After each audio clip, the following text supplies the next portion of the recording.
Hey guys, welcome back to my channel. My name is Cheryl, and today I'm here to bring you a spoiler-free review for The Demonologist, The Extraordinary Career of Ed and Lorraine Warren by Gerard Brittle. So I picked up this book because, I don't know if you guys know, but there was like a big controversy surrounding this author and the Conjuring franchise, which is a series of horror movies based on some of the experiences of Ed and Lorraine Warren. Obviously, most of it is fictionalized.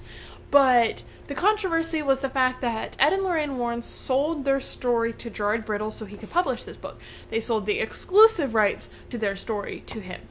And when the producers of The Conjuring decided that they wanted to create that franchise, they went to Ed and Lorraine Warren, or I think Lorraine Warren's the only one alive still.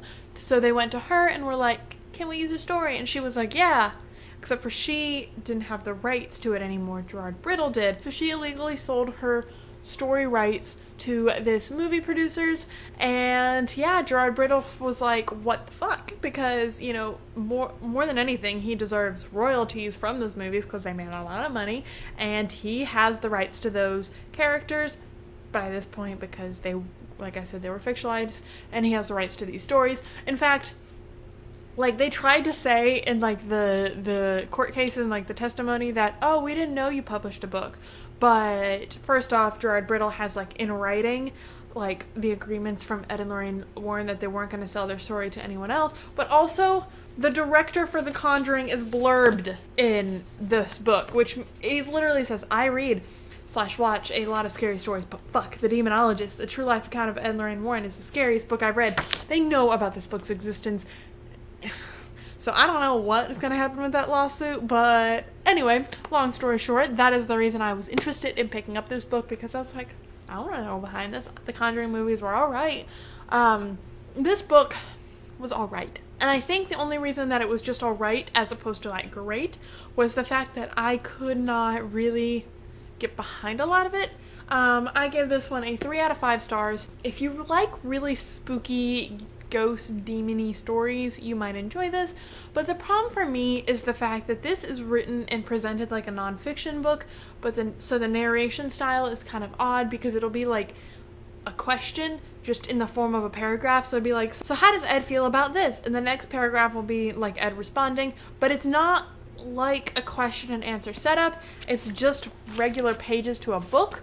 So that was a little odd, in addition to the fact that it has since come out that Ed and Lorraine Warren exaggerated a lot of their stories for this book specifically. So while there may be some truth behind what they say, they exaggerated the extent of which the events happened. So I knew that going into this, so I was like, what if this is actually true? Plus, I also struggle with my beliefs in the supernatural to begin with. So that was me personally. If you are really into the supernatural, the preternatural, because that's like what the demons are or whatever, and you really strongly believe in that stuff, you might enjoy this book more than I did. However, it was still interesting enough to keep me going and to let me finish, but it just didn't live up to the hopes and expectations I placed on it, which is also probably my fault because, you know, you really shouldn't hype a book in your head before you read it because it could lead you to be disappointed.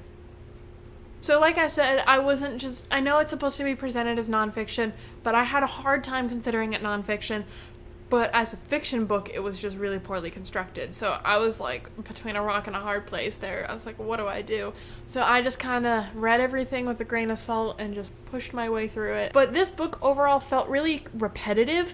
Like, I would read in the beginning about a story, like a particular incident that the Ed and Lorraine Warren dealt with, and later on the same incident would be referenced with the same amount of detail and like telling you all about it yet again, and you're just like, wait a minute. Didn't I already read this? To the point where I had to like flip back in the book before. I was like, am I having deja vu? Is this already in the book? And turns out it was already in the book. And then the book contradicted itself at some points. For example, in the beginning of the book, they said that they never play recordings from their sessions and interviews with the demons and things like that.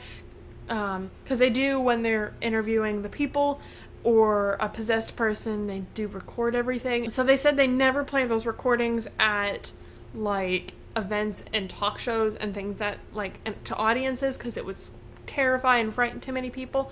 but later in the book, like towards the end, it says they always do it because they want people to know what's out there. So I'm like, which one is it? Also, there's a lot of alsos here. There were just certain things that just, like, even if I believed heavily in the supernatural, that I felt like wouldn't make sense. Book was written back in 1980, so maybe, like, back before the age of the internet, I could believe this, but Ed and Lorraine Warren have, in this book, it said that frogs, fish, and rocks will fall on haunted houses, or houses possessed by demons, or inhabited by demons, rather, and like to terrorize the families, and that happens once or twice every week. But in the age we currently live in, with YouTube and the internet, that would be all over the news or all over the internet, because it is proven through their experiences that passerbys and people like walking down the street or driving down the street can see this happening to a house. So it's not like it is a vision only the people afflicted can see. They can see it just as a regular person, so someone somewhere would have recorded that and put it on the internet. So it was hard for me to suspend my disbelief with a lot of aspects of this book. Still was enjoyable if I took it as more of a work of fiction, or more of like a fictionalized, over dramatized, I don't know if you say that, over dramatized life story of these people, because it does start kind of like the beginning of their career. It's not really in depth, it just kind of is more overarching, like, points in their life. It does talk about very, very briefly the Amityville case. Also, it talks about the Annabelle doll, and honestly, the creative liberties that the movies took made it more interesting, because the Annabelle doll in the movies looks just absolutely terrifying, and the Annabelle doll in the book, or in real life in the story, was just a Raggedy Ann doll that moved and changed positions around the house, which was equally terrifying.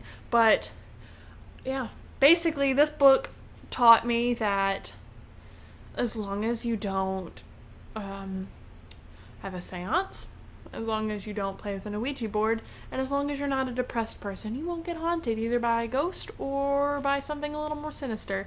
So yeah, like I said, I enjoyed this book. Thought it was a little overdone at times, and had to take everything it said with a grain of salt. I don't know if someone who is a lot more inclined to believe in the supernatural and things like that might enjoy this book more than I did. It just wasn't my favorite, and I think, like I said, I just ended up putting too many high hopes on this book, and it couldn't live up to it. But anyway, that is my spoiler-free review for The Demonologist by Gerard Brittle.